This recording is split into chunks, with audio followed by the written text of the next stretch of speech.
So rate of chemical reaction last lecture में हमने discuss किया था एंड रेट में आरओडी आरओए का बात किया था, याद है? ठीक है, इसमें जो बेसिक क्वेश्चंस आते हैं रेट को लेकर उस पे आज डिस्कशन करेंगे। एवरेज और इंस्टेंटेनियस में अंतर सब लोग समझ गए? हाँ, जब भी हम आरओडी लिखते हैं एवरेज तो क्या लिखते हैं? एवरेज आरओडी ऑफ रिएक्टेंट तो क्या लिखते हैं? Minus of del R by del T. और यही अगर इंस्टेंटेनियस आरओडी ऑफ रिएक्टेंट तो minus of D of R by dt।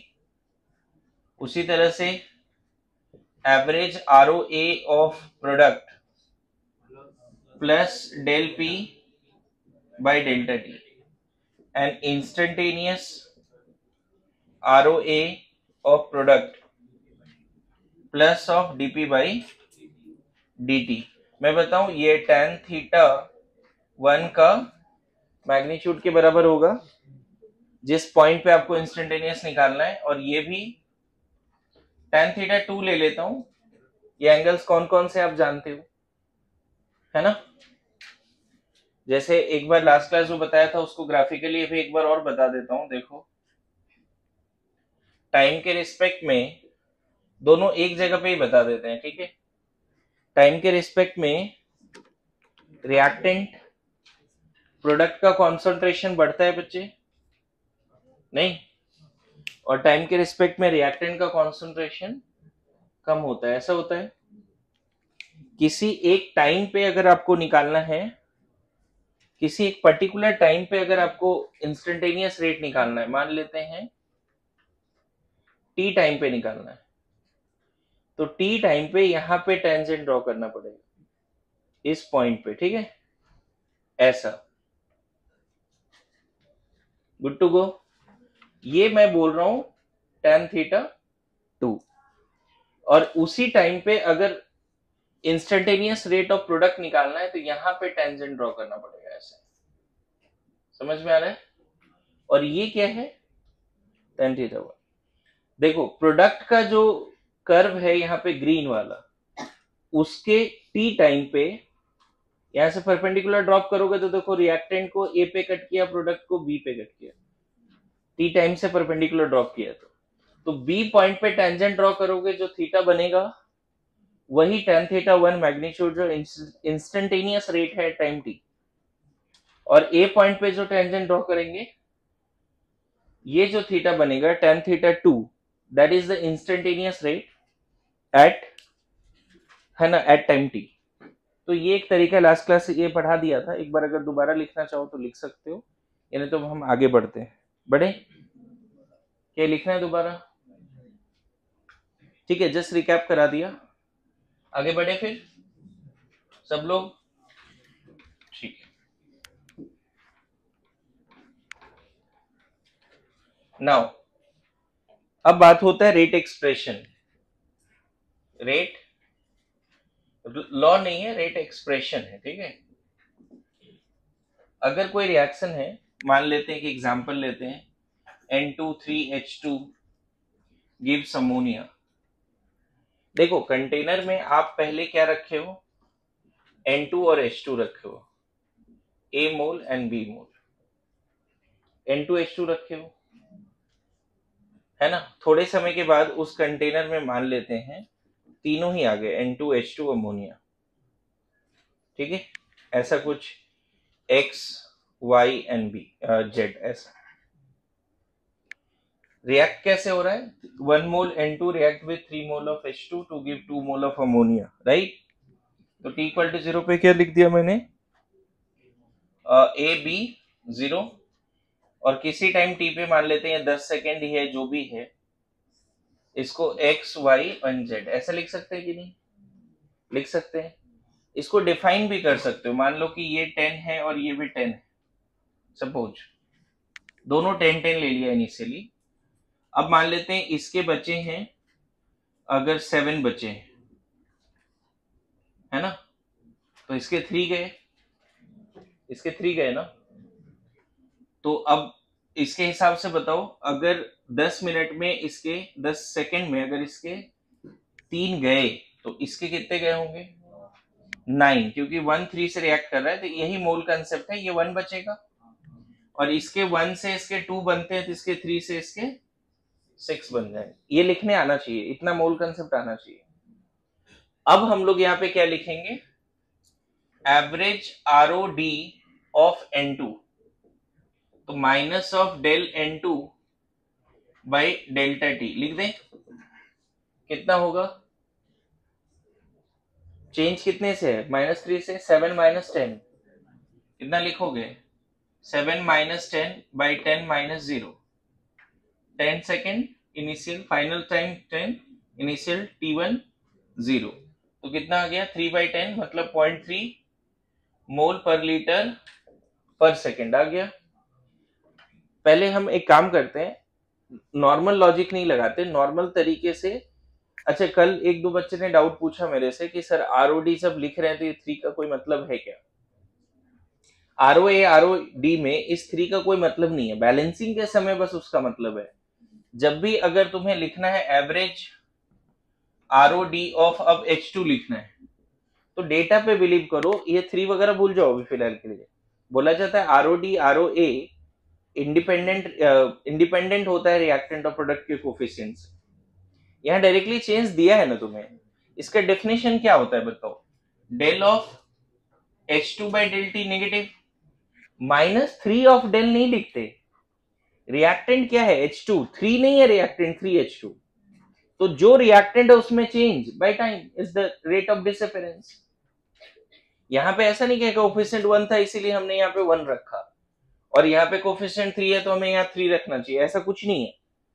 Rate of disappearance of H2, rate of disappearance of H2 है ना, rate of disappearance of H2 only depends in change in active mass of H2। और change in active मास कितना है H2 का? कितने से change हुआ? अभी 1 है, पहले 10 था, ऐसा ही ना। 10 - 1 0, तो कितना हो गया?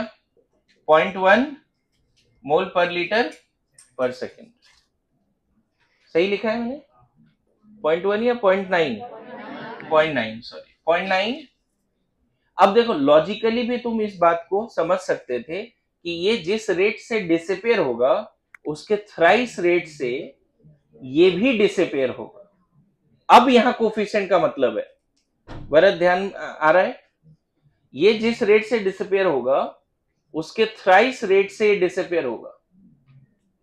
ये यहां पे कोफिशिएंट है। जब दोनों के ROD ROA में रिलेशन निकालना है ना, तो कोफिशिएंट का जरूरत पड़ता है। अदरवाइज सिर्फ ROD इंडिविजुअली रिएक्टेंट और प्रोडक्ट का निकालना है तो उसके डेफिनेशन में कहीं भी कोफिशिएंट नहीं आता। जो रिएक्टेंट है उसमें change by time.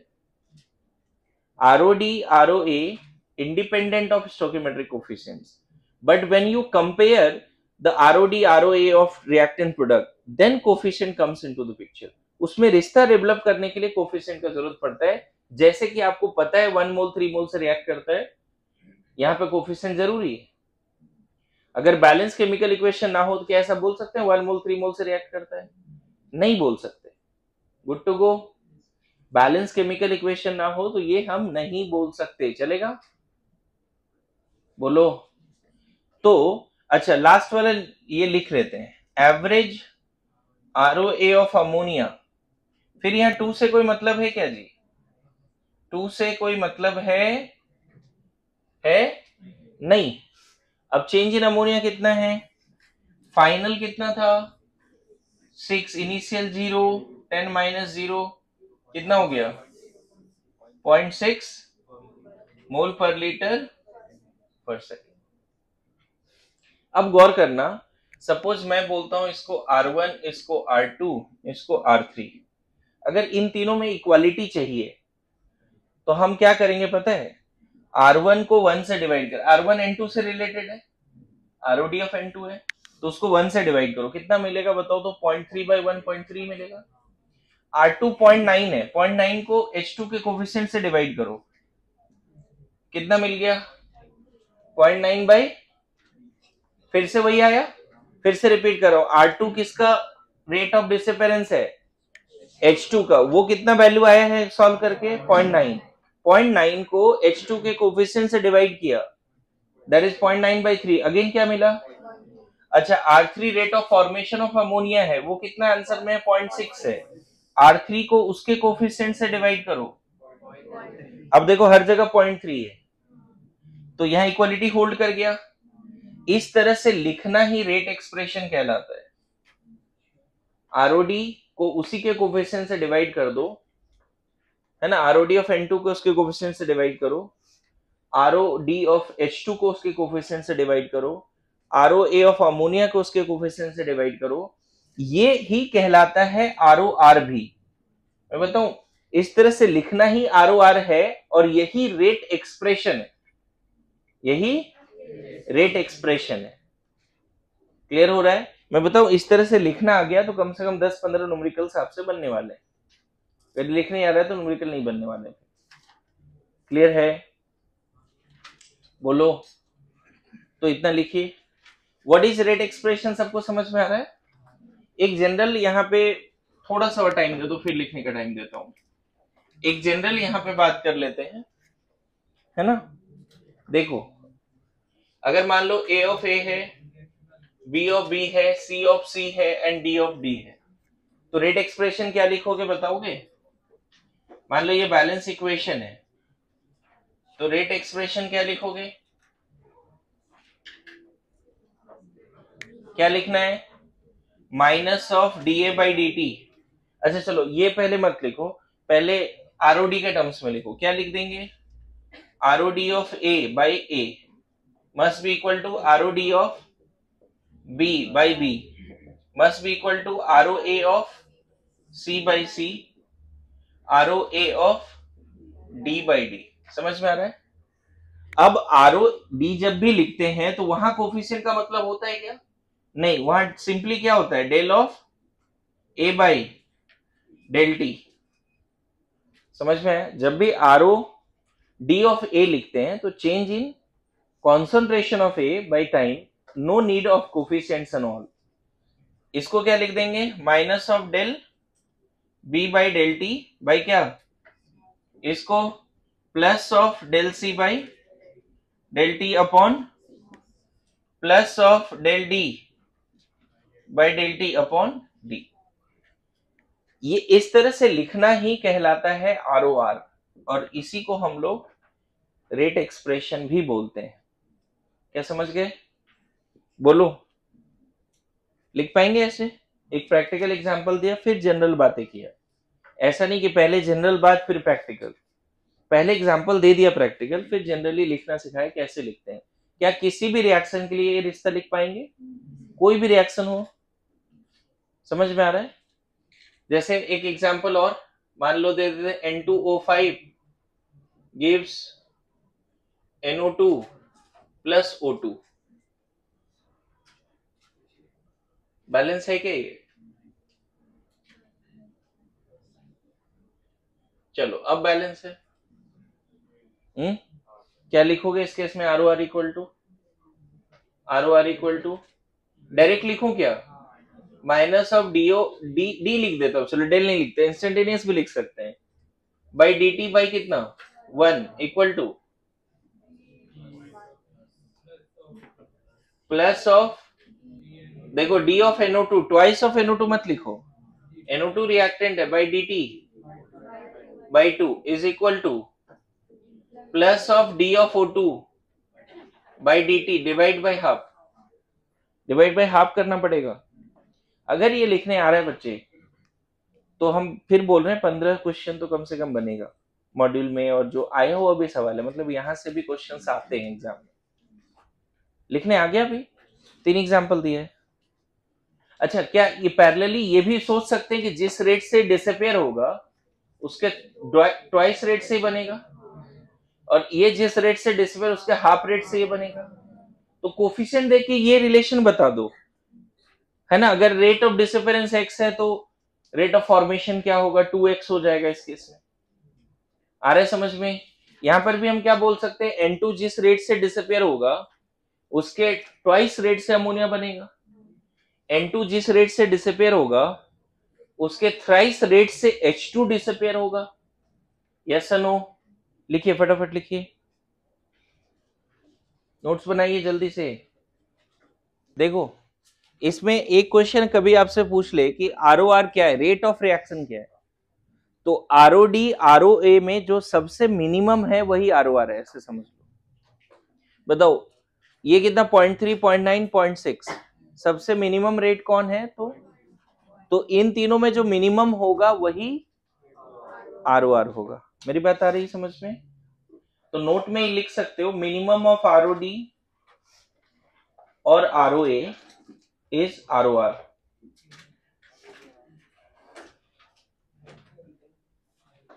Minimum of ROD और ROA इज ROR।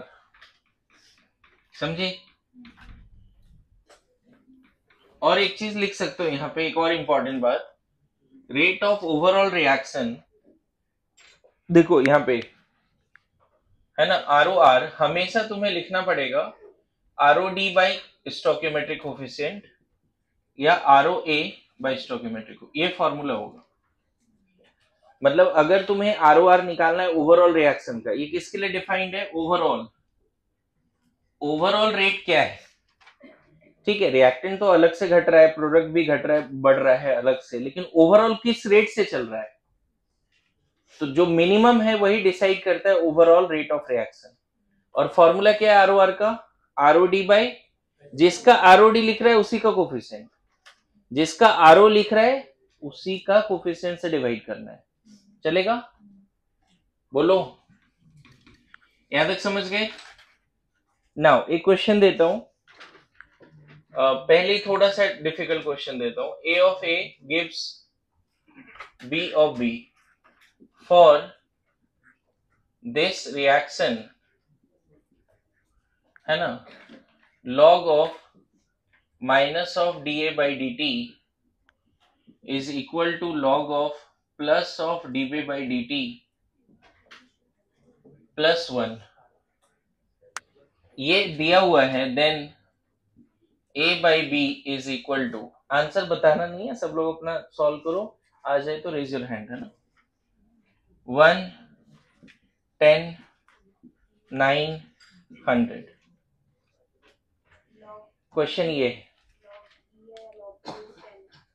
क्या क्या? हाँ, बेस 10 हमेशा। ये रिएक्शन है, इसके लिए ये इक्वेशन वैलिड है। For this reaction this is valid, then what can be A by B, है ना, और B by A भी बोल सकते हैं, लेकिन A by B निकालो। चलो, जिसका आ जाए आंसर बताइए मेरे को। और देखो, आंसर एज इन बोला नहीं था बताने, बस रेज योर हैंड, है ना, आ रहा है तो।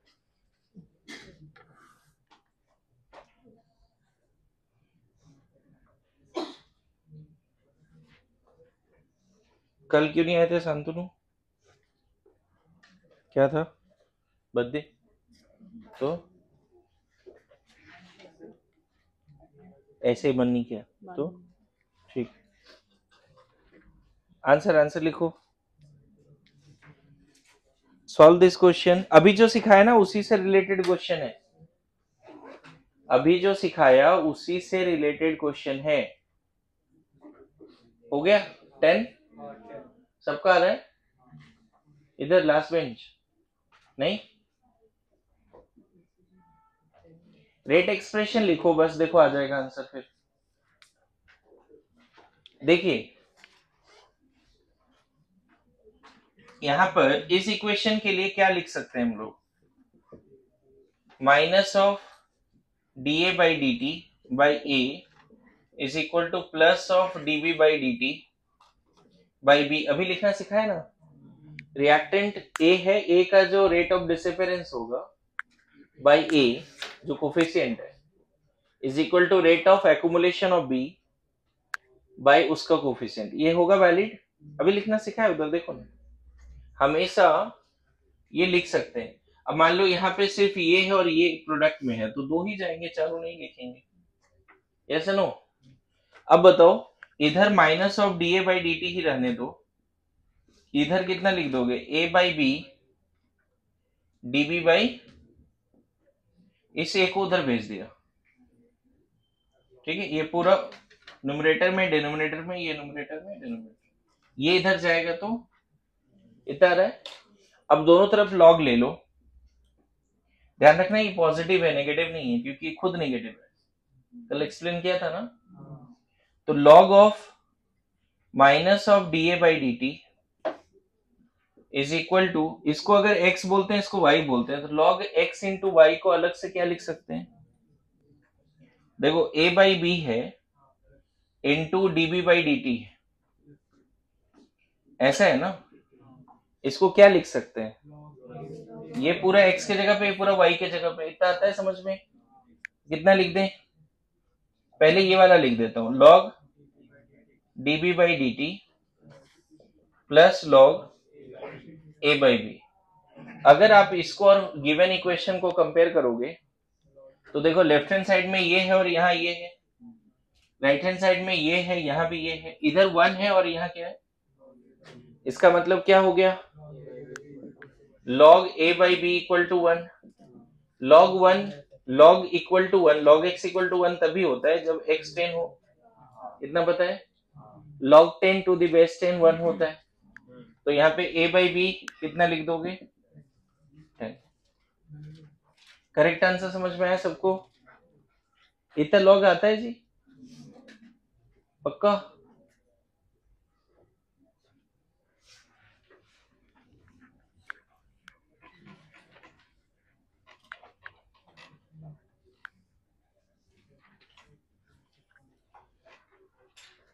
ठीक है,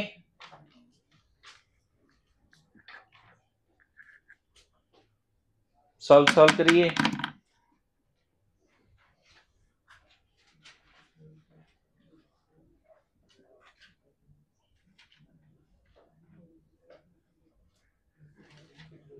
फॉर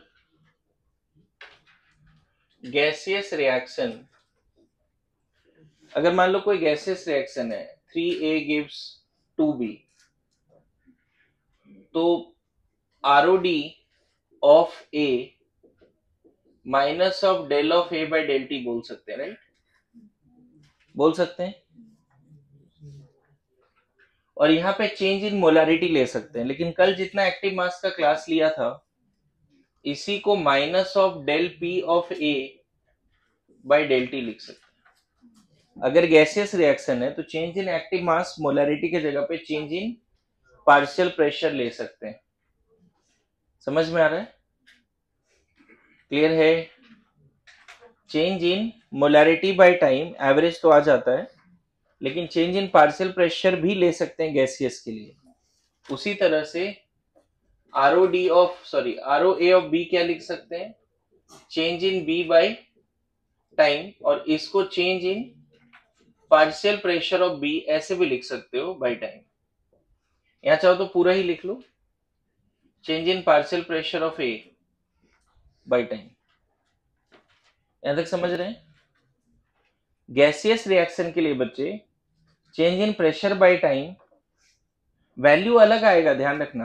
क्यों वैल्यू अलग आएगा? क्योंकि इसका ये न्यूमेरिकल वैल्यू जो आएगा ना, दोनों सेम नहीं है, इसमें यूनिट कुछ और आएगा, न्यूमेरिकल वैल्यू में मोल पर लीटर पर सेकंड आएगा या पर मिनट आएगा, यहां आएगा एटीएम पर सेकंड या पर मिनट, तो ऑब्वियसली दोनों का न्यूमेरिकल वैल्यू अलग अलग आएगा। अरे समझ में आ रहा है क्या बोल रहा हूं? जरूरी नहीं है कि ROD ऑफ A लिख रहे हैं एक यूनिट में और दूसरे यूनिट में तो दोनों का न्यूमेरिकल वैल्यू भी सेम आ जाए, न्यूमेरिकल वैल्यू अलग अलग आ सकता है। तो एक्चुअल में ROR, ROD या ROA इसका यूनिट क्या होगा एक्चुअल में? जनरली मोल पर लीटर पर सेकंड या मोल पर लीटर पर मिनट, इसको तुम कैपिटल M पर सेकंड भी बोल सकते हो, कैपिटल M पर मिनट भी बोल सकते हो। Good to go. इसी का यूनिट अगर चाहो तो एटीएम पर सेकंड भी बोल सकते हो, एटीएम पर मिनट। अगर तुमने एक्टिव मास पार्शियल प्रेशर्स में लिया तो एटीएम, तो रेट का यूनिट याद रखना इसके बाद। पर आवर भी हो सकता है, दिक्कत नहीं है। रेट ऑलवेज विल मोलैरिटी पर सेकेंड या मोलैरिटी पर मिनट, या फिर एटीएम पर सेकेंड, एटीएम पर मिनट। रेट का यूनिट समझ में आ रहा है सबको? और गैसेस रिएक्शन के लिए क्या याद रखना है? पक्का? अच्छा मान लो सेम ए का, एक इंपॉर्टेंट चीज, ए का रेट मोल पर लीटर पर मिनट में दिया है और उसी ए का रेट एटीएम पर मिनट में पूछ रहा है, ऐसा क्वेश्चन हो सकता है। अगर ए का रेट ऑफ डिसअपेरेंस मोल पर लीटर पर सेकेंड में दिया हुआ है और तुमसे उसी ए का रेट एटीएम पर मिनट में पूछा जा सकता है, तो कैसे हम रिलेशन निकालेंगे उन दोनों में, उस पर बात करते हैं। एंड तब एक, हाँ आइडियल गैस मान के ही करना पड़ेगा, ऑप्शन नहीं है। रियल गैस नहीं मानेंगे, आइडियल गैस मान के ही रिलेशन आता है, ध्यान रखना। देखो यहाँ पे पहले कंटेनर में सिर्फ क्या है, ए है। थोड़े समय के बाद 10 मिनट के बाद 10 सेकंड के बाद ए और बी दोनों, और यहाँ पे ए गैस है जी, और ये भी पूरा गैस ही है। समझ में आ रहा है? बोलो। पहले कंटेनर में मान लेते हैं ए मोल गैस है, समझ गया? अच्छा जो गैस है उसको कुछ प्रेशर होगी अपना, पहले जो भी प्रेशर है वो सिर्फ प्रेशर ऑफ ए है, सिर्फ प्रेशर ऑफ ए है। अभी इसकी मोल मान लेते हैं बी मोल है और ये सी मोल है। मान लेते हैं 10 सेकेंड पे ये 0 टाइम है और ये 10 सेकेंड है। 0 टाइम पे इसकी मोल क्या है, ए, सिर्फ ए है, बी है ही नहीं। और किसी टाइम पे यहाँ पे बी और ए और बी दोनों है और उसकी कुछ ना कुछ मोल्स है। नो डाउट ये वाला बी इससे कम होगा क्योंकि ए डिसोसिएट हुआ है, ऐसे लिखना पड़ेगा ना। 3a गिव्स, जैसा बैलेंस करके लिखा है लिखो ना, क्या दिक्कत है? इसको a लिखो, इसको 0, और 10 सेकंड पे क्या लिख दोगे? ये सॉल्व करके पूरा b और c है। ऐसे लिखने का तरीका होता है a माइनस एक्स, लेकिन a माइनस एक्स सॉल्व करके कितना आ गया, b। डायरेक्ट मैंने लिखा है, अभी stoichiometry of a chemical reaction वाला कंसेप्ट नहीं लगाया है, चलेगा? बोलो। मुझे एक बात बताओ, अगर मैं बोलूं pressure of A, partial pressure of A, volume, number of mole of A by RT, लिख सकते हैं कि नहीं? अगर आपको सिर्फ इस गैसियस मिक्सचर में ए कितना प्रेशर लगा रहा है अगर वो चाहिए, तो वो डिपेंड करेगा ए के मोल पे। किसके मोल पे? अब देखो इसको इधर डिवाइड कर दे, partial pressure of A, number of mole of A by volume RT. कहीं ना कहीं partial pressure of A concentration of A by RT हो गया, concentration of A by RT हो गया। मतलब एक जनरल टर्म बताओ, उसी तरह से पार्शियल प्रेशर ऑफ बी क्या लिख दोगे, सी बी आर टी। नहीं लिखेंगे? बताओ यस नो। इन शॉर्ट किसी भी गैस का पार्शियल प्रेशर उसका मोलैरिटी आरटी के बराबर है। Partial pressure of any gas is equal to molarity of that gas into RT. बोलो। तो बताओ change in partial pressure of that gas, इसमें चेंज लाना है तो चेंज इन कॉन्सेंट्रेशन लाना पड़ेगा ना जी, इनटू आरटी। बोलो। अगर पी सी आर टी के बराबर तो DP D C R T के बराबर होगा। पी किसके बराबर है? सी आर टी के बराबर। तो डेल्टा पी या डीपी डेल्टा सी या डीसी आर टी के बराबर होगा। Yes no? ये समझ में आ रहा है? दोनों तरफ अगर डिफरेंशिएट करोगे, आर और टी तो कांस्टेंट टेम्परेचर पे रिएक्शन हो रहा है, तो ये वेरिएबल है नहीं। ये अगर बदलेगा तो क्या बदलेगा? कॉन्सेंट्रेशन मोल पर लीटर। तो यहां से एक नया रिलेशन मिल गया बच्चे, delta P is equal to delta C R T. समझ में आए? तो यहां से डेल्टा सी किसके बराबर हो जाएगा? Delta P R T. बोलो। इसको इधर डिवाइड कर दिया, तो कभी भी अगर डेल्टा सी पता है या डेल्टा पी पता है, एक यूनिट से दूसरे यूनिट में करना है तो इसको यूज करना पड़ेगा।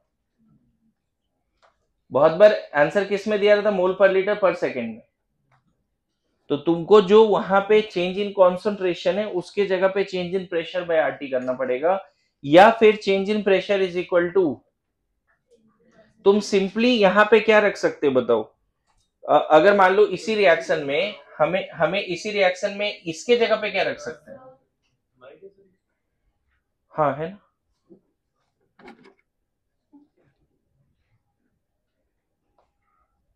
बोलो क्या है, समझ पा रहे हो सब लोग? Change in concentration. तुम बताओ ना, अगर तुम्हें ये चाहिए तो इसके जगह पे क्या रख सकते हो? Del C R T.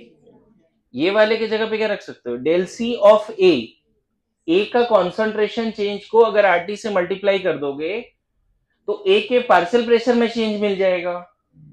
और मान लो अगर तुम्हें ये दिया हुआ है तो ये आ सकता है, ये दिया है तो ये आ सकता है, ये रिलेशन यूज करेंगे। तो एक क्वेश्चन करते हैं इस पे, पहले इतना लिखिए, है ना, जल्दी जल्दी लिखिए, क्विक क्विक क्विक। एक क्वेश्चन बोर्ड पे लिखा है, देखो ये क्वेश्चन करना है। रिएक्शन बैलेंस फॉर्म में दिया हुआ है, स्टार्टिंग विथ A2B3। कंटेनर में पहले A2B3 गैस है and this is the way dissociate हो रहा है। A2B3 इस तरह से डिसोसिएट हो रहा है ना, A2B3 in this way dissociate हो रहा है। बोल रहा है कि स्टार्टिंग विथ ए से स्टार्ट किया और 2.5 मिनट में प्रेशर जो है 60 टोर से 75 टोर हो गया है। Change in pressure in 2.5 minute 60 टोर से 75 टोर हो गया है स्टार्टिंग विथ ए।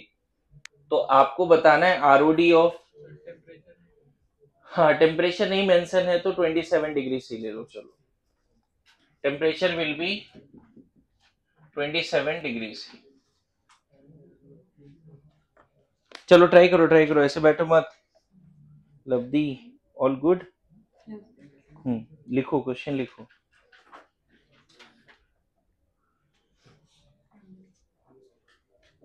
दो यूनिट में बताने हैं, मोल पर लीटर पर मिनट में और एटीएम पर मिनट में। जल्दी ट्राई कीजिए। देखो ये क्वेश्चन कैसे बन सकता है, सबसे पहले तो हम क्या करते हैं, एटीएम में पहले निकाल लेते हैं, फिर हम लोग मोल पर लीटर पर मिनट में भी निकाल लेंगे। क्यों एटीएम में पहले निकालेंगे? क्योंकि डेटा प्रेशर वाला दिया हुआ है। बताओ पहले कंटेनर में क्या है, सिर्फ A2B3 वेपर है, इसका कुछ ए मोल रहा होगा बच्चे, हमें नहीं पता कितना है ना, और इसके क्रॉसपॉन्डिंग कहीं ना कहीं 60 टोर प्रेशर है। स्टार्टिंग विथ ए मतलब सिर्फ स्टार्टिंग विथ A2B3, और बोल रहा है प्रेशर कहां से कहां बदला है, 60 से 75 हो गया है। इसका क्या मतलब है कि सिर्फ A2B3 जो इनिशियली था उसका प्रेशर कितना है, 60। अरे ऐसा नो, अब ये थोड़ा डिसोसिएट हुआ और अब कंटेनर में A2B3 तो है ही, ए भी है और B2 भी है। देखो जैसा लिखा है, बोलो बैलेंस है ना, वो कोई दिक्कत है उसमें? बैलेंस्ड है। अरे ऐसा नो, ओके। अब इन सब का कंबाइंड प्रेशर कितना है टोटल, ध्यान रखना 75 टोर। सिर्फ प्रेशर रिएक्टेंट का नहीं है, इनिशियली जो 60 प्रेशर है वो सिर्फ रिएक्टेंट का है क्योंकि स्टार्टिंग में ए लिखा है, लेकिन रिएक्शन जैसे से आगे जा रहा है कंटेनर में ये कम हो रहा है, ये दोनों बढ़ रहा है, इसके मोल्स बढ़ रहे हैं, इसके मोल्स कम हो गए होंगे राइट, एक्स इसके वाई इसके जेड, और ये कहीं ना कहीं एक्स जो है ए से कम रहेगा क्योंकि पहले अगर 1 मोल है तो थोड़ा बहुत डिसोसिएट हुआ। अरे ऐसा नो, तो इन सब का मिलाकर कितना है, 75। तो प्रेशर से ही शुरू कर सकते हो इस रिएक्शन को लिखना। देखो 2A3A2B3 है, ये क्या दे रहा है, 4A gas and 3B2 gas. ऐसे मोल से नहीं लिख के इसको डायरेक्ट प्रेशर से लिखो, P000 लिख दो। अब पता है ए जब आगे जाएगा मतलब ये जब डिसोसिएट होगा तो इसकी प्रेशर कम होगी, 2.5 मिनट पे हम लिख देते हैं P नॉट माइनस पी, समझ गए? पार्शियल प्रेशर A2B3 का कम हो गया, कम हुआ, इसको कितना लिखना पड़ेगा? 2 से 4, तो इसका P से अगर घटा है तो इसका 2P से बढ़ेगा। अच्छा 2 से 3, तो इसका P से अगर घटा है तो इसको 3/2P से बढ़ेगा। ये लिखने नहीं आता तो गड़बड़। अगर ऐसा लिखने नहीं आता तो केमिकल इक्विलिब्रियम के भी सवाल नहीं बनेंगे, मोल का भी सवाल में दिक्कत आता है। पहले P नॉट माना, अब कितना माना? P not minus P. कितने से घट गया इसका पार्शियल प्रेशर? P से। P से अगर घटा तो इन दोनों का प्रेशर बढ़ा होगा, क्योंकि पहले तो कुछ है ही नहीं, बाद में उसके मोल्स बने। रेसनो, पता है ये चीज आज तक हम प्रेशर से नहीं लिखते थे, हम मोल से ऐसा लिखते थे, है ना? मोल या मोलैरिटी को लेके ऐसा लिखते थे, 4A गैस प्लस 3B2। जो मोल कंसेप्ट पढ़े हो वहां पे मान लेते हैं इसका मोल क्या है? A, ये 0 एट 2.5 मिनट क्या लिखोगे? A माइनस एक्स मोल। कितना बचा? A माइनस एक्स मोल। अब बताओ, इतना तो मोल में किया होगा, 2 मोल से 4 मोल बनता है, तो x मोल से कितना बनेगा? 2 से 4 बनता है तो 1 से 2 बना, तो x से 2, 2x बोलो। अच्छा 2 से 3 बनता है तो 1 से 3/2 बनेगा, x से कितना बन जाएगा? ये आप मोल में जरूर करते थे, याद आ रहा है? तो हम क्या बोल रहे हैं, अगर सारे ही गैस हैं तो जो इनिशियल मोल है वो इनिशियल प्रेशर पे डिपेंड करेगा। तो A proportional to initial pressure, तो बेटर है हम प्रेशर से शुरू कर दे रिएक्शन को। P not 0 P not minus P. अब बताओ A2B3 के प्रेशर में अगर P का कमी आएगा तो 4A बना है, मतलब इसके 2 से इसके 4 बने, तो इसके P से इसके 2P बनेंगे। यूनिटरी मेथड आ रहा है समझ में सबको? ये यूनिटरी मेथड सीखना जरूरी है। फिर से रिपीट कर रहा हूं, 2 से ये पूरा कोफिशिएंट्स क्या बताता है, what information is given by coefficients of the chemical reaction, कि इसके 2 मोल से इसका 4 मोल, इसका 3 मोल बनता है। या फिर ये भी बोल सकते हो, इसके 2 मॉलिक्यूल से इसके 4 मॉलिक्यूल, इसके 3 मॉलिक्यूल बनेंगे। या फिर इसके 2 लीटर अगर गैस है तो इसका 4 लीटर, इसका 3 लीटर बनेगा। याद है गै-लुसाक्स लॉ, एवोगाड्रोस लॉ, याद आ रहा है? एक और बात अभी नया सीख लो, इसका अगर 2 ATM प्रेशर कम होगा तो इसका 4 ATM प्रेशर बढ़ेगा, इसका 3 ATM प्रेशर बढ़ेगा। मतलब गैसियस रिएक्शन के लिए प्रेशर पे भी काम किया जा सकता है। अब बताओ इन सब का एडिशन कितना है? ये तो मुझे पता है 60 है, और इन सब का एडिशन कितना है ना? Partial pressure of A2B3 plus partial pressure of A plus partial pressure of B2, सब मिला के कितना लिख दें? 75। ये 60 ऑलरेडी है, ऐड करके कितना आएगा? P नॉट प्लस कितना? P प्लस 3P/2 ना, 5P/2 इज इक्वल टू, अब इसको P नॉट को कितना माना है हमने? 60 ना, उसको उधर ले जाओ। 5P/2 is equal to 15। P कितना? 30/5, 6 टोर हो गया। समझ में आया? अब तुम चाहो तो पूरा डिटेल में लिख सकते हो, 60 डेटा के साथ लिख दो, वेरिएबल हटाओ। क्या लिखना पड़ेगा अभी जल्दी बोल? ये कितना? P नॉट माइनस P, तो ये कितना बचा? 54 टोर, ये 12 टोर, ये 9 टोर। बोलो यहां तक कोई दिक्कत? यहां तक समझ में आ रहा है? अब मैं क्वेश्चन हटा रहा हूं, इधर सॉल्व करता हूं, ठीक है? पहले मैं एटीएम में निकालूंगा रेट, फिर लीटर मोल पर लीटर पर सेकेंड। ये बताओ average ROD of A2B3 gas क्या लिख दें? Minus of change in partial pressure of A2B3 gas by delta T. कितना पार्शियल प्रेशर में चेंज है? देखो पहले 60 था, अभी 54 है, 6 से चेंज है। लेकिन ध्यान रखना, हमें यहाँ पे 6 बाई मतलब माइनस ऑफ -6 आ गया, लेकिन हमें 760 से डिवाइड करना पड़ेगा, तब जाके ये ATM में लिखोगे। -6 स्टोर से चेंज है, एटीएम में कितने से चेंज है? -6 बाई, और टाइम कितना लग गया? 2.5। अब इसका यूनिट सॉल्व करके क्या आएगा? जो भी सॉल्व करोगे 6/2.5 इंटू 760। अब इसका यूनिट क्या लिखोगे? एटीएम पर मिनट। क्या यूनिट लिखोगे? एटीएम पर मिनट। अब बताओ फिर दूसरा, इसी को क्या बोला है? सेम क्वेश्चन को किस में बोला है निकालने के लिए? मोल पर लीटर पर मिनट में। तो मुझे बताओ, अभी बोला था डीपी इक्वल टू क्या लिख देते हैं? डीसीआरटी लिखते हैं।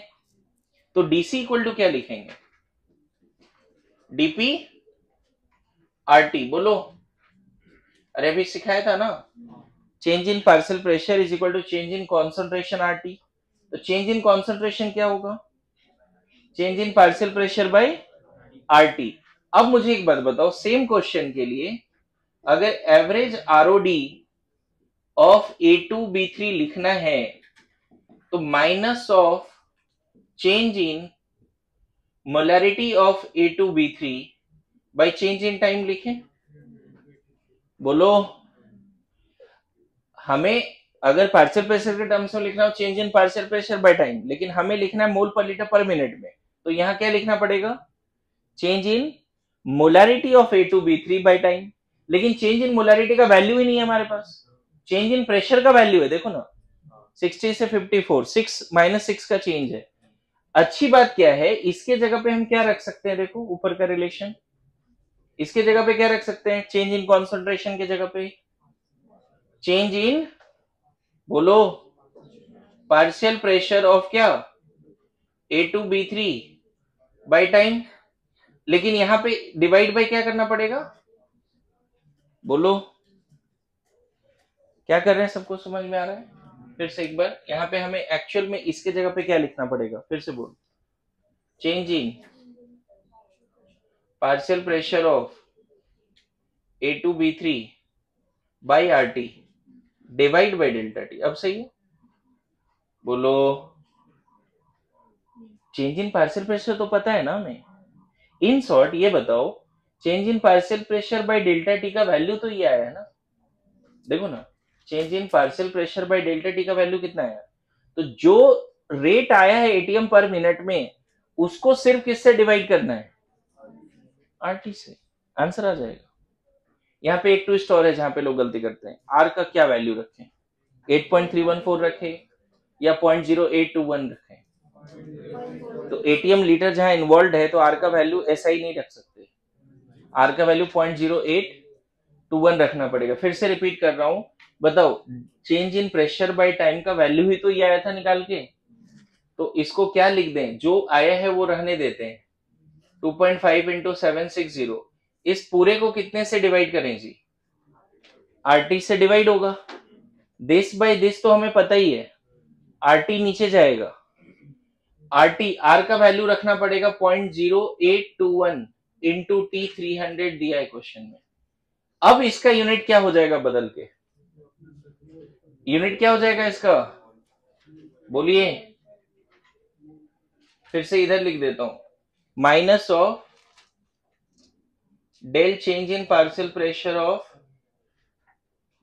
A2B3 by delta T into 1/RT आएगा, क्योंकि RT इधर आ गया। और इसका वैल्यू कितना है बताओ? देखो ना, चेंज इन पार्शियल प्रेशर और डेल्टा टी है तो सॉल्व करके ये आया है। कितना लिख दें? 6 बाई 2.5 इंटू, ये 760 कहां से आ रहा है जी? प्रेशर जो टोर में है उसको एटीएम में कन्वर्ट करने के लिए आ रहा है। ध्यान रखना, टोर में ही आंसर नहीं था, एटीएम पर मिनट में पूछा था। Divide by 1/0.0821 into 300। और इसका यूनिट क्या लिख दोगे? अब यूनिट बदल जाएगा, मोल पर लीटर पर मिनट। इसका यूनिट क्या है? एटीएम पर मिनट। अब समझ में कैसे क्वेश्चन सॉल्व करना है। इसका remaining part ROA of A and ROA of B2 वो होमवर्क रहेगा, जगह छोड़ दीजिए। इतना तो लिख लीजिए पहले। मैं फिर बोलूं बहुत लोग यहाँ पर इस वाले पार्ट में अगर कंफर्टेबल नहीं है तो मतलब प्रॉब्लम मोल में है। ये लिखने में अगर कंफर्टेबल है यूनिटरी मेथड में कि a00 है फिर a माइनस एक्स लिखा तो इसको 2x कैसे लिख दिया, क्योंकि 2 से 4 बनता है तो इसके x से 2x बनेगा। और जो काम हम मोल पे कर सकते थे गैसियस रिएक्शन के लिए वही काम प्रेशर पे भी किया जा सकता है। तो स्टार्ट विथ 62 पी नॉट, फिर कितना लिख दिया पी नॉट माइनस पी, और इस तरह से हम आगे बढ़ रहे हैं। समझ में आ रहा है? ठीक है, ओके। नाउ लिखिए नेक्स्ट।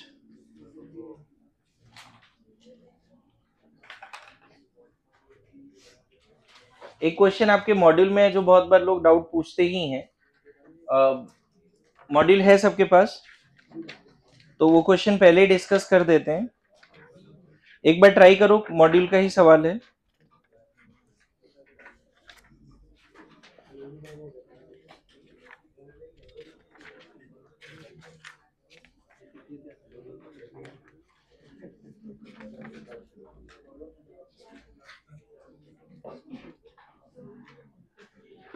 क्वेश्चन नंबर है 6। क्वेश्चन नंबर 6 ट्राई कीजिए सब लोग। ये बहुत बार लोग पूछते हैं एक्सरसाइज 1 का ही टॉपिक वाइज में।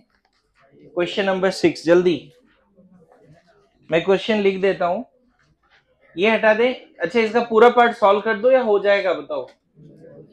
नेक्स्ट टाइम अगर ROA ऑफ A लिखना है तो change in partial pressure of A by time.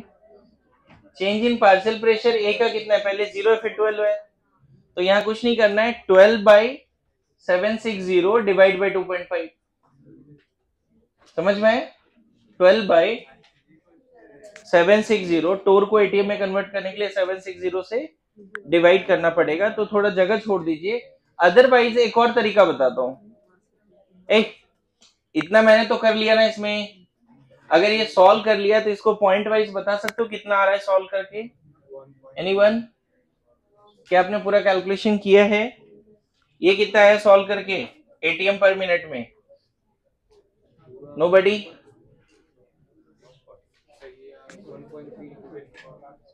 1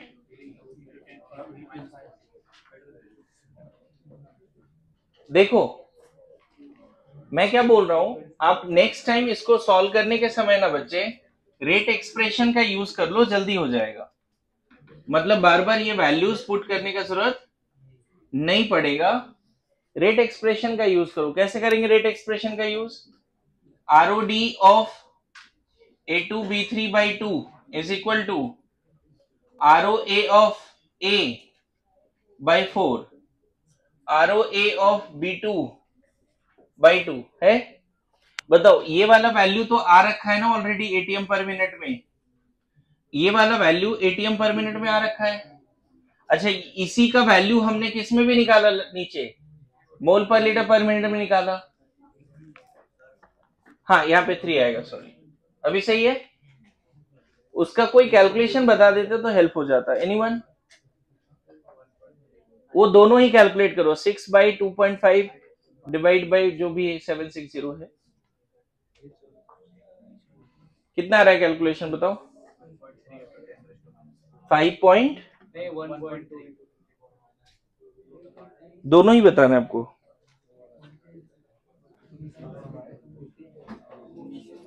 वही बातें नहीं।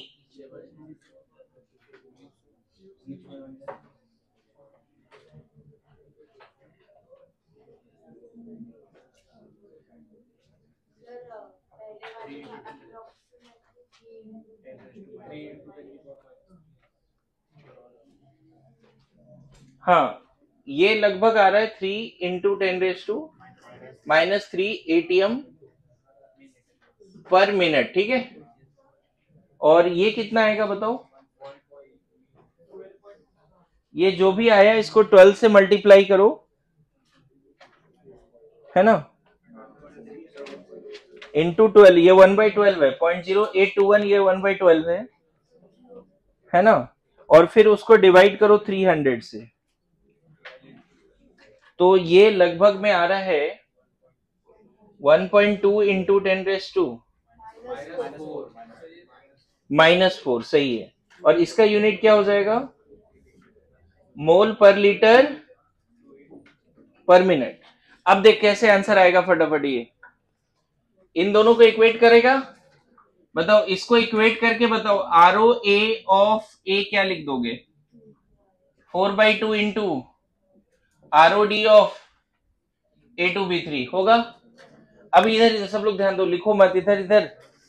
क्वेश्चन क्या होता है, बार बार हम एक अच्छे से स्टैंडर्ड रिजल्ट निकाल लिए होते हैं और फिर आरओडी अदर के लिए हम फिर से वही प्रोसेस पूरा करते हैं। नहीं, रेट एक्सप्रेशन क्यों सीखा है फिर हमने?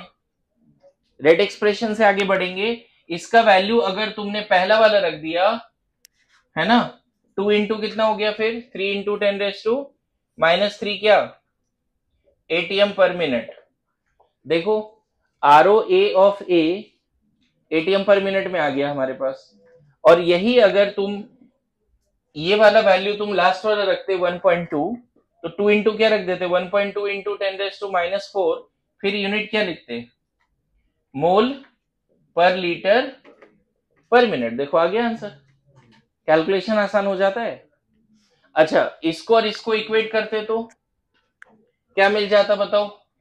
आरओ ए ऑफ B2 क्या मिल जाता? 3/2 आरओ डी ऑफ A2B3। देखो फर्स्ट और इसको इक्वेट करो, और ये चाहिए था हमें 3 इधर मल्टीप्लाई करेंगे। अरे ये सुनो, मैं ही समझ रहा हूं या समझ नहीं रहे हो तुम लोग? हाँ, अब यहां पे ये वैल्यू किस में रख दोगे? 3/2 इंटू 3 इंटू 10⁻³ रख दिया तो किस में आ गया? एटीएम पर मिनट में। और यही वैल्यू किस में रख दिया? 1.2 इंटू 10⁻⁴, तो किस में आ गया? मोल पर लीटर पर मिनट में। आ गया आंसर। क्लियर हुआ?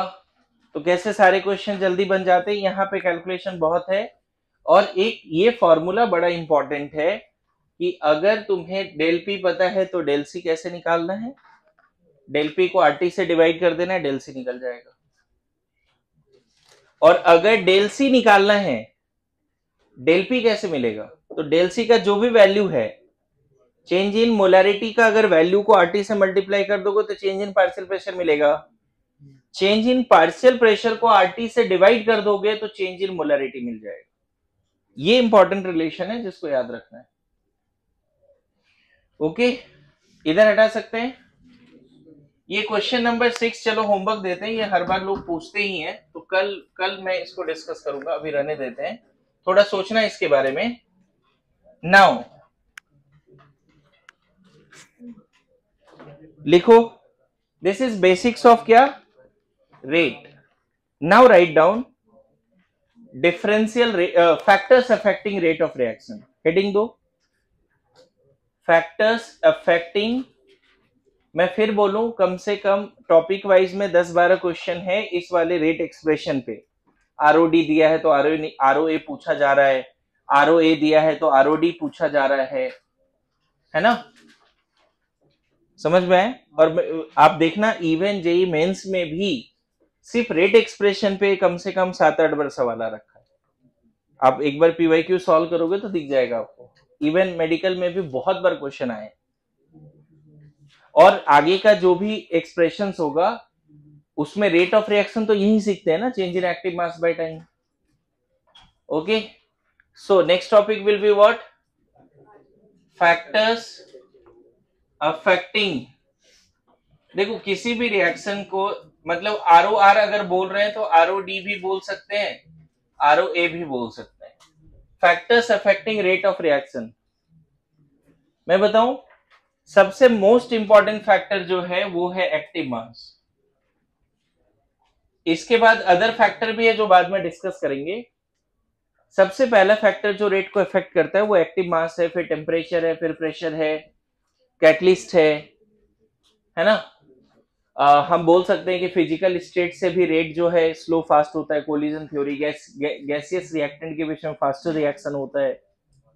सॉलिड मॉलिक्यूल्स के बीच में स्लो रिएक्शन होता है।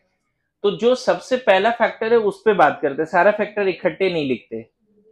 How active mass of any reactant can affect the rate. ठीक है, मुझे एक बात बताओ, हमने रेट का तो एक एक्सप्रेशन पढ़ लिया, change in active mass by time, ये होता है ना, change in active mass by time. लेकिन वही एक्सप्रेशन क्या किसी और के टर्म्स में आ सकता है, किसी और पैरामीटर्स के टर्म्स में? ऐसा देखा गया बच्चे, डायरेक्टली बताता हूं। ए ऑफ, अगर ऐसा है, मान लो प्रोडक्ट बन रहा है, तो इसका rate of reaction, rate of this reaction ROR directly proportional to product of active masses of A raised to the power their coefficient, product of active masses of B raised to the power their coefficient। इसको ऐसे भी लिख सकते हैं, rate is equal to K A का power A B का power B। देखो हमें पता है रेट क्या होता है, change in A by time, change in B by time, ये रेट होता है। बट रेट का एक्सप्रेशन इनिशियली ए और बी तुमने कितने से स्टार्ट किया है, how much active mass of A and B taken initially in the laboratory to start the reaction, that active mass decide the rate, decide the rate. Simple इसका एक example देता हूं मैं। जैसे मान लो एलपीजी जो घर पे गैस चूल्हे यूज करते हैं, उसको अगर मिनिमम पे रखे तो बहुत स्लो कंबशन होता है, और मैक्सिमम पे रखे तो फास्ट कंबशन होता है। ऐसा इसलिए है क्योंकि जो इनफ्लो आउटफ्लो है जो एलपीजी गैस का फ्रॉम द सिलेंडर और पाइप सप्लाई, बहुत लो पे रखते हैं तो इनफ्लो बहुत स्लो होता है, समझ में, आउटफ्लो। और बहुत फास्ट पे रखते हैं मैक्सिमम पे, तो आउटफ्लो क्या होता है, बहुत ज्यादा होता है। तो इनपुट अगर ज्यादा है तो कंबशन फास्ट हुआ, O2 का तो कमी है नहीं, तुमने एलपीजी गैस अगर फास्ट निकाला सिलेंडर से तो कंबशन भी फास्ट हुआ। मेरी बात समझ रहे हो? एकदम लॉजिकल लगता है बच्चे, रिएक्टेंट अगर ज्यादा है तो रेट भी फास्ट होगा, रिएक्टेंट अगर ज्यादा है तो रेट फास्ट होगा। लेकिन देखो एक्चुअल डिपेंडेंसी कि how reactant will affect the rate of reaction, actual dependency is an experimental quantity. ये जो अभी मैंने लिखा, ये लिखा लॉ ऑफ मास एक्शन से। लेकिन डिफरेंशियल रेट लॉ क्या बोलता है, बोलता है rate is proportional to reactant का active mass to the power random number x and y, random number, and here power the x and y are totally experimentally determined quantity is equal to k, तो लिखेंगे a का power x b का power y, ऐसे लिखते हैं।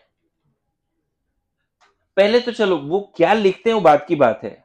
अगर तुम्हें ऐसा लगता है कि लैब 1 में ए और बी इनिशियली ज्यादा लिया है और लैब 2 में ए और बी कम लिया है, तो कहां पे रेट फास्ट होगा इनिशियली, जहां पे रिएक्टेंट ज्यादा होगा वहां या नहीं, ये समझना जरूरी है पहले। जैसे मान लो सब लोग, तुम लोग सपोज अपने लैब में अमोनिया बना रहे हो, सपोज लैब 1 में कोई अमोनिया बना रहा है, N2 इस तरह से रिएक्ट करता है, अमोनिया बनता है। मान लो किसी ने ये 10 ये 30 से स्टार्ट किया और लैब 2 में भी अमोनिया बन रहा है, समझना। लेकिन मान लो ये 0.1 ये 0.01 से स्टार्ट किया। स्टार्टिंग देखो कहां से है। डू यू थिंक कि दोनों जगह पे rate of formation of ammonia same होगा? इनिशियली 10 लीटर और 30 लीटर गैस साथ में रख दिया, और यहाँ पे 1.1 लीटर 0.01 लीटर गैस साथ में रख दिया, लगता है दोनों जगह पे फॉर्मेशन ऑफ अमोनिया सेम होगा? नहीं ना, मेरी बात समझना। एक और एग्जांपल, बड़ा सिंपल एग्जांपल है लेकिन बड़ा फेमस है। जैसे कार का एक्सीलरेटर, जब तुम एक्सीलरेट करते हो तो स्पीड क्यों बढ़ता है? Fuel supply in the combustion chamber बढ़ जाता है, फ्यूल सप्लाई बढ़ता है तो कंबशन फास्ट होता है, ज्यादा एनर्जी रिलीज होती है, फास्ट पिस्टन मूव करता है। क्लियर हो रहा है? जैसे ही तुम एक्सीलरेट करते हो उस समय जो पेट्रोल की सप्लाई है, डीजल की सप्लाई है टू द कंबशन चैम्बर, वो बढ़ जाता है।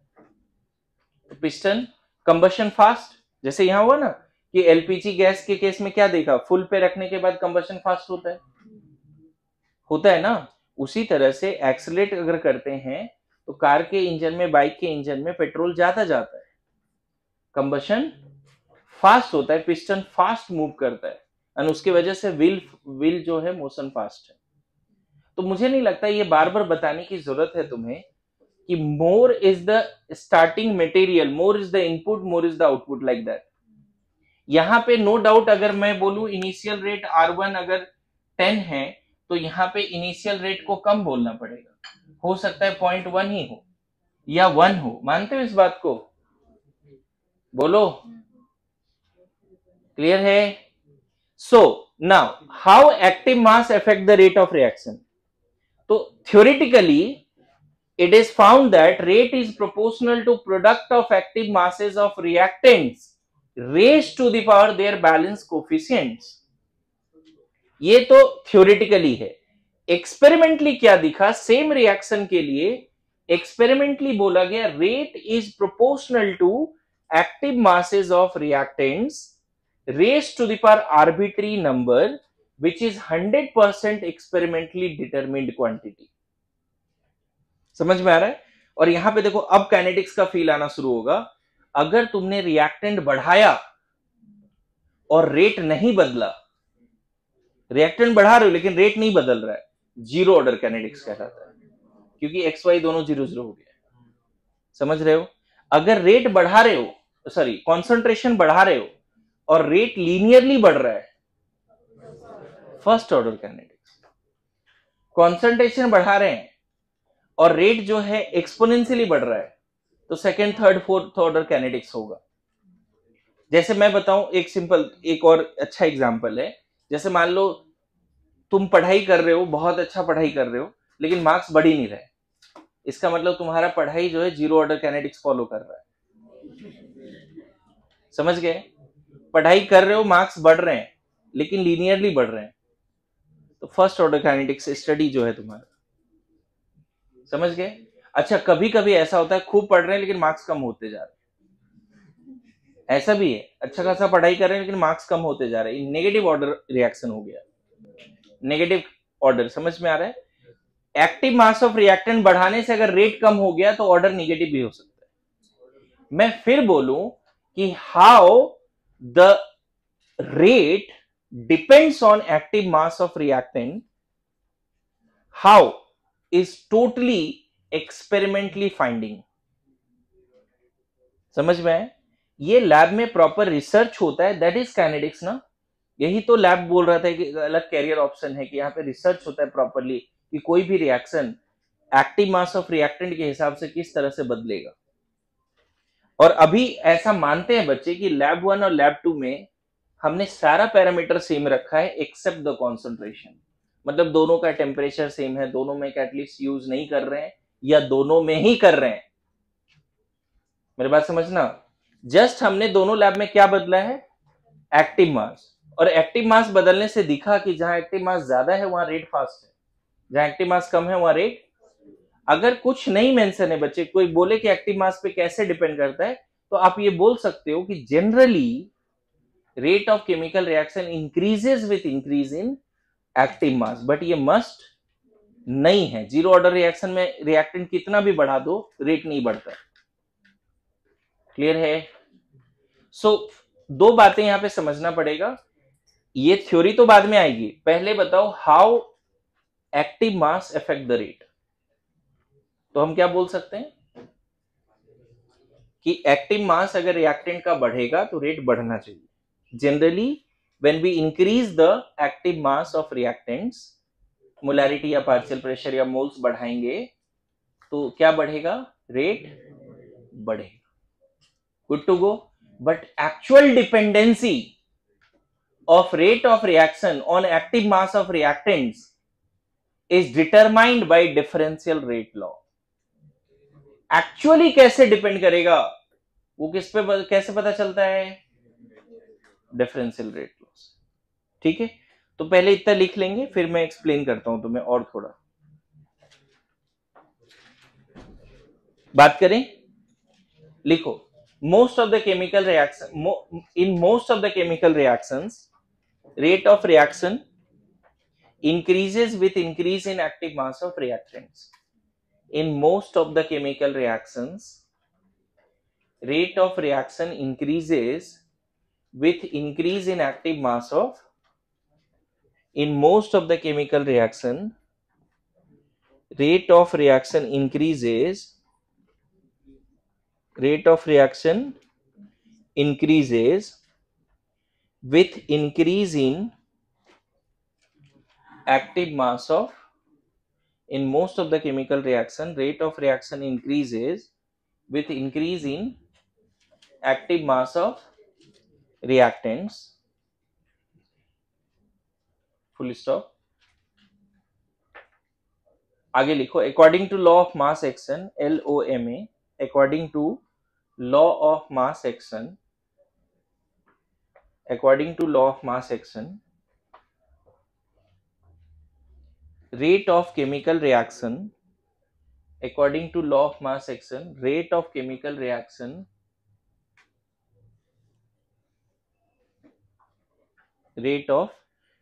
reaction is directly proportional to product of active masses of reactants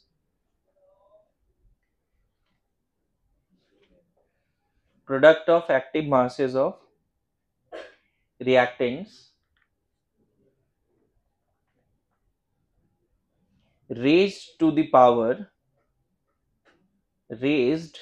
product of active masses of reactants raised to the power of their respective stoichiometric coefficients,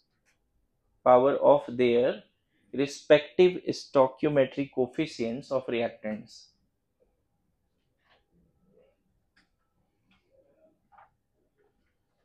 जैसे इसमें 2-3 example और लिख सकते हो। जैसे मान लो एग्जाम्पल एक में मान लो 3A प्लस B अगर प्रोडक्ट दे रहा है तो directly law of mass action से रेट क्या लिख देंगे, K A का पावर 3 B का पावर 1। वही बता रहा हूं, अभी तो फिलहाल लिख लो, लॉ ऑफ मास एक्शन में यही माना जाता है। सब डिस्कस करेंगे, बहुत सारे कंसेप्चुअल पॉइंट्स हैं यहाँ भी, है ना।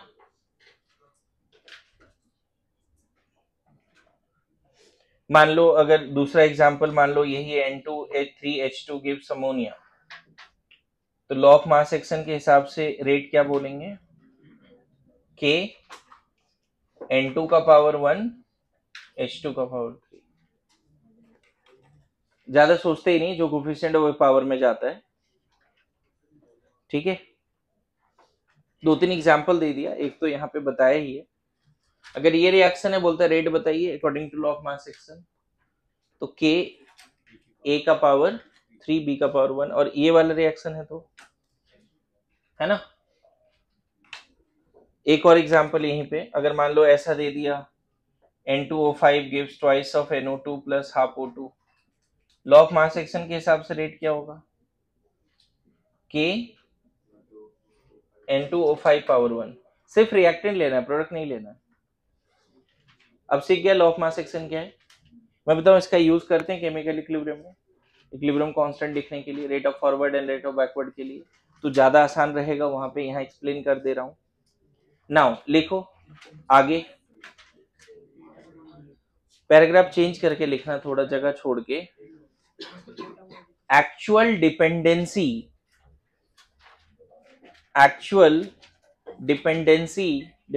वर्ड होता है ना जी, actual dependency of rate of a reaction, actual dependency of rate of a reaction on active masses of reactants,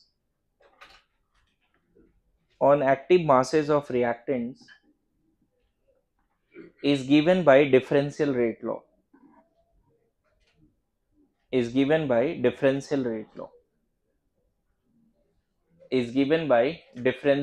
law, full stop।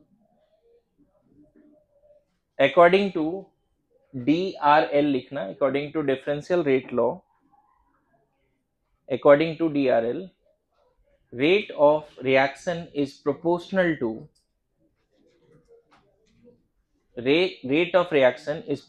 to directly proportional to product of active masses of reactants. According to differential rate law, rate of reaction is directly proportional to product of active masses of reactants raised to the power arbitrary numbers, raised to the power arbitrary numbers,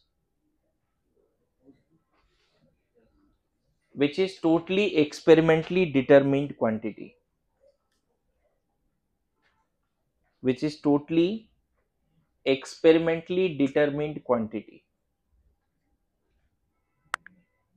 मतलब law of mass action theoretical है, differential rate law experimental है। यहाँ example ऐसा लिखो, जैसे ये same reaction के लिए डिफरेंशियल रेट लॉ क्या है, देखो सेम रिएक्शन के लिए A of A gives B of B, ये बैलेंस कोफिशिएंट है स्मॉल b, लेकिन देखो रेट क्या लिख रहे हैं, rate is proportional to active masses of reactants raised to the power arbitrary number XY। अब यहाँ पे लिख लेना, X बोला जाता है ऑर्डर ऑफ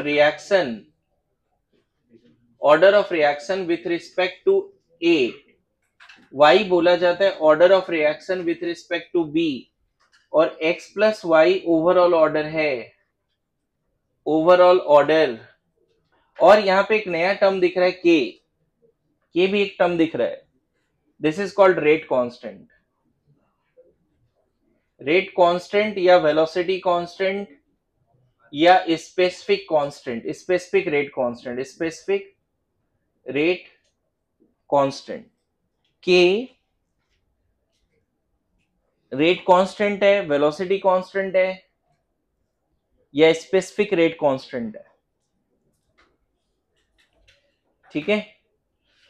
देखो इनडेप्थ कंसेप्ट अगर मैं डिफरेंशियल रेट लॉ का आपको बताने का कोशिश करूं, इनडेप्थ है ना, और फिर थोड़ा सा कंसेप्ट हम डिस्कस करेंगे के का, फिर मैं क्लास एंड करूंगा, थोड़ा सा टाइम देना पड़ेगा आपको भी। और दो कंसेप्ट अभी क्लास में आपको अच्छे से समझ के जाना है, डिफरेंशियल रेट लॉ एक्चुअल में क्या है और के क्या है, रेट कांस्टेंट क्या है, ये दो चीजें सब इस अंदाज में बैठो, ये दो चीज सीखना ही है।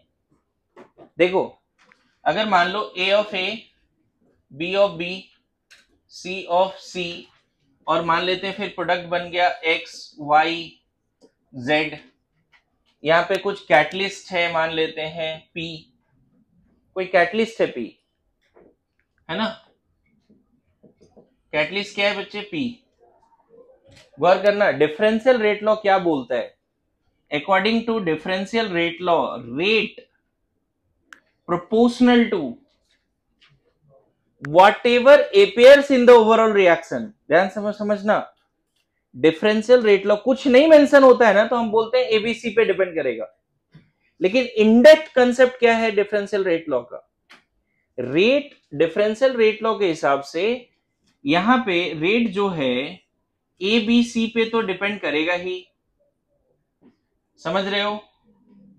Rate may depends on catalyst to the power any number. Rate may depends on product also. समझना, रेट प्रोडक्ट पे भी डिपेंड कर सकता है। फिर से रिपीट कर रहा हूं, मैकेनिज्म में जो स्टेप्स है उस पर बात नहीं कर रहा हूं, ओवरऑल रिएक्शन में जो दिखता है रेट उनमें से किसी पे भी डिपेंड कर सकता है।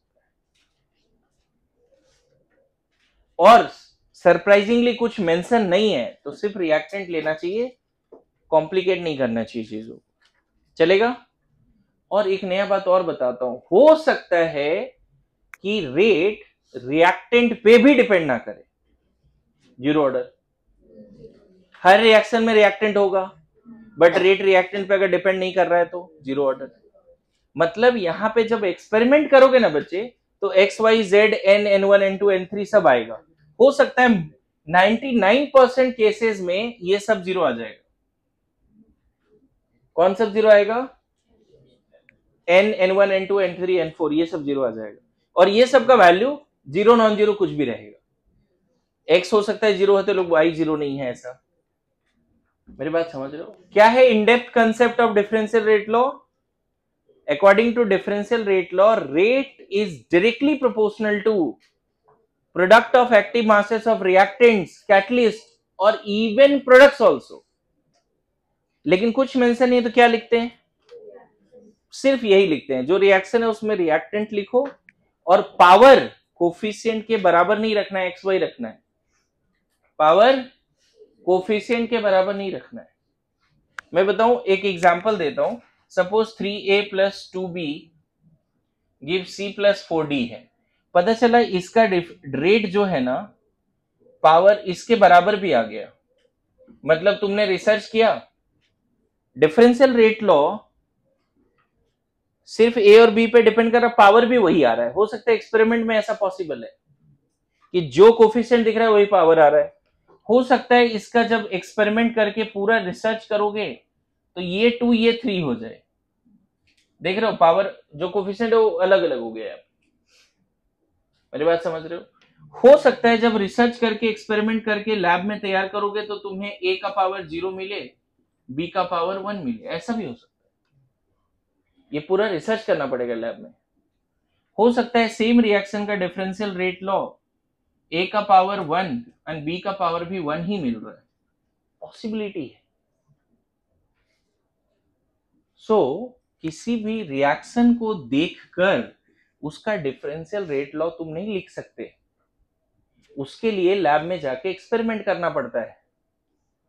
और सरप्राइजिंगली या तुम्हारे लिए अच्छी बात यह है कि लैब में तुम नहीं जाओगे, लैब का डेटा तुम्हारे पास आ जाएगा क्वेश्चन के फॉर्म में, और तुमको इन चारों में क्या हो सकता है वो डिसाइड करना पड़ेगा।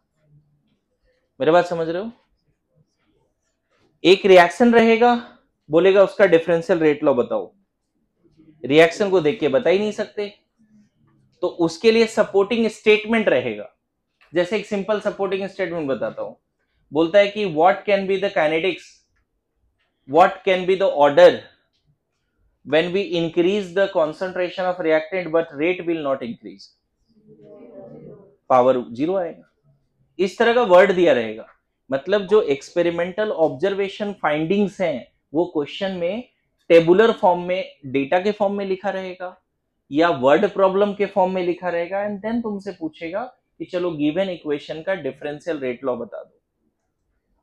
क्लियर हो रहा है क्या बोल रहा हूं? लेकिन मैं इससे पहले एक चीज क्या बोला इन डेप्थ कंसेप्ट में, कि डिफरेंशियल रेट लॉ क्या सिर्फ रिएक्टेंट पे ही डिपेंड करेगा? नहीं, whatever appears in the overall reaction rate can be depends on that. कभी कभी तो ऐसा होता है कि किसी पर भी डिपेंड नहीं कर रहा है।